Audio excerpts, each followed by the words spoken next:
અને ન્યૂઝ ટોપ 9 વચ્ચે એક મહત્વના સમાચાર સુરતથી નકલી ટેલિફોન એક્સચેન્જ પર ગુજરાત એટીએસે દરોડા પાડ્યા છે। દેશની સલામતીને જોખમમાં મૂકનારાઓ સામે કાર્યવાહી કરવામાં આવી રહી છે। એટીએસ દ્વારા દરોડા પાડવામાં આવ્યા છે।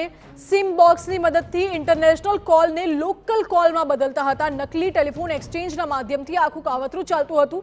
સિમ બોક્સ તથા 31 સિમ કાર્ડ સાથે બે આરોપીઓની ધરપકડ કરી લેવામાં આવી છે। સૌરભ સરકાર અને પ્રેમ ઉર્ફે બોની બિપિનચંદ્ર ટોપીવાલાની ધરપકડ કરવામાં આવી છે। હાલ તો આ બંને આરોપીઓની ધરપકડ કરવામાં આવી છે અને પોલીસે વધુ પૂછપરછ વધુ તપાસ પણ શરૂ કરી છે।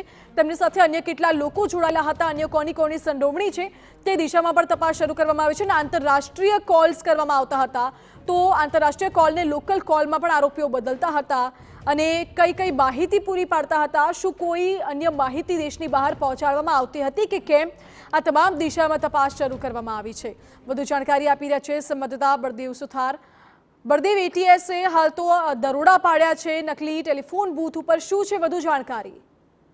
ગુજરાત એટીએસ અને સુરત ક્રાઇમ બ્રાન્ચને માહિતી મળી હતી કે સુરતના મેદરપુરા વિસ્તારની અંદર કેટલાક જે લોકો છે તે નકલી ટેલિકોમ એક્સચેન્જ ઉપર જે કામ કરી રહ્યા છે, દેશની જે સલામતી જોખમાય તે રીતનો જે પ્રવૃત્તિ કરી રહ્યા છે તે માહિતી મળતાની સાથે જ ગુજરાત એટીએસે સુરત ક્રાઇમ બ્રાન્ચને સાથે રાખીને મેદરપુરા વિસ્તારની અંદર એક ઓફિસ હતી, તે ઓફિસની અંદર રેડ કરી હતી। તેની અંદર સિમ બોક્સની મદદથી ઇન્ટરનેટ કોલના લોકલ કોલ એટલે જીએસએમ કોલ ઉપર બદલવાનો જે એક આખું રેકેટ જે ચાલવામાં આવતું હતું। સિમ બોક્સ તથા જે 31 સિમ કાર્ડ તથા બે આરોપીઓને જે ઝડપી પાડવામાં આવે છે એટલે આખી ઓફિસની અંદર આખા નેટવર્ક ચલાવવામાં આવતા હતા। જે ઇન્ટરનેટ મારફતે જે કોલિંગ હોય છે તે કોલિંગની અંદર છેડછાડ કરી નકલી ટેલિકોમ એક્સચેન્જ ઉપર જે આખું જે કૌભાંડ આચરવામાં આવતું હતું। સૌરભ સરકાર અને પ્રેમ ઉર્ફે બોની બિપિનચંદ્ર ટોપીવાલાની જે ધરપકડ કરી છે અને તેમની જે પૂછપરછ છે તે શરૂ કરવામાં આવી છે।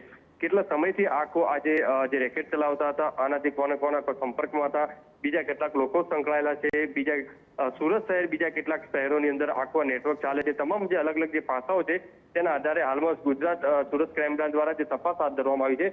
પણ મહત્વની વસ્તુ એ છે કે નકલી ટેલિવિઝન એક્સચેન્જ ઉપર કઈ રીતે આખું કોલનું નેટવર્ક ચલાવતા હતા તે એક મહત્વની વસ્તુ છે। હાલમાં તો ગુજરાત એટીએસ અને સુરત ક્રાઇમ બ્રાન્ચે જે આ બે આરોપીની ધરપકડ કરી છે અને વધુ તપાસ હાથ ધરી છે।